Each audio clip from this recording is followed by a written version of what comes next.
The Tascam DR-60 is a portable 4-track solid-state recorder. It's designed to fit perfectly with a DSLR video rig and seems to work really well for that application. At $200, this is definitely a good starting point for someone who needs a quality recorder that can stand up to the wear of travel and gigs, but should be a stepping stone to something a little better. But what's the downside? Let's take a look at the technical specifications. The Tascam DR-60 Mark II records to an SD or SDHC card and supports up to a 32 gigabyte card. It records both WAV and BWF or broadcast wave format files. It can record both 16 and 24-bit files at 44.1, 48, or 96 kilohertz. It can record 2 stereo channels with up to 4 inputs. Input 1 and 2 are independent XLR 1/4-inch combo jacks. And channel 3 and 4 is a stereo 3.5mm TRS input. Both channels 1 left and 2 right have independent 48-volt phantom power.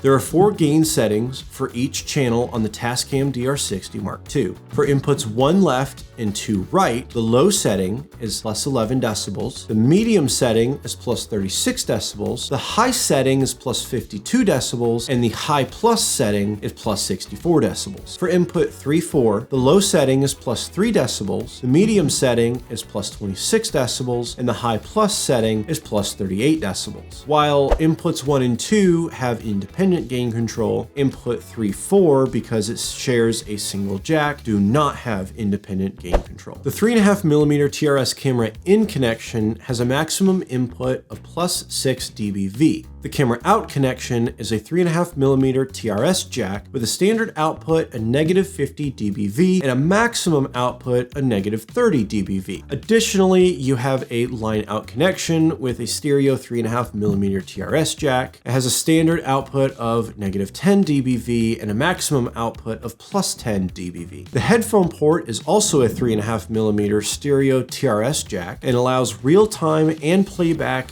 monitoring. There is also a 2.5mm jack for remote controlling. The Tascam DR-60 Mark II is powered by 4 AA batteries, either alkaline or nickel metal hydride, USB bus power, a dedicated AC adapter, or a dedicated external battery pack. Both the AC adapter and external battery pack are sold separately. With alkaline batteries, the DR-60 has a 4.5-hour battery life when you are not using phantom power and a 2.5-hour battery life when you are using phantom power. With nickel metal hydride batteries, you can extend that battery life to about 5 hours when you are not using phantom power and 3.5 hours when you are using phantom power. It weighs just over a pound excluding batteries and has an operating temperature of between 32 degrees Fahrenheit and 104 degrees Fahrenheit.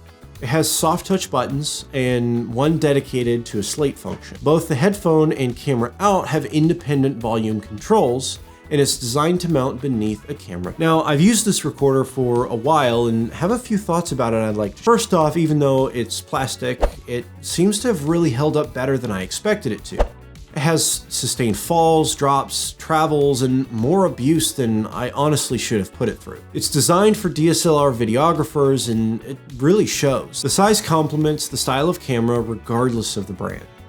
With the camera mounted on top of the recorder, it keeps everything close and easy to get to. The specs say that it's supposed to last multiple hours when using either alkaline or nickel metal hydride batteries. Unfortunately, that's just not my experience. When I was using AA's for an hour of recording, I could expect to go through a $30 to $40 pack of batteries. Because of that, I moved to a USB bus power and bought a battery bank, and that seems to work just fine. I will say though, without AA batteries actually in the recorder, it doesn't matter whether you have bus power because it won't turn on. With the USB bus power, I usually get about a day's worth of recording before I have to charge it. And at that point, I just switch it out with the second battery bank that I purchased to go along with it. When I started using the recorder, I struggled with the noise floor. I usually pair it with the Sennheiser MKE600 shotgun microphone, and it was honestly awful. After doing tests, I realized that if I used the self-power of the microphone without the phantom power and the lowest gain setting, it dropped the noise floor by between 8 and 10 decibels. Even after figuring that out, it still is a relatively high noise floor, so don't expect to get perfect audio without working for it. If you're interested in any other gear I've paired with the Tascam DR-60, you can check out this video where I go over my entire field recording kit and every piece of gear I take with me.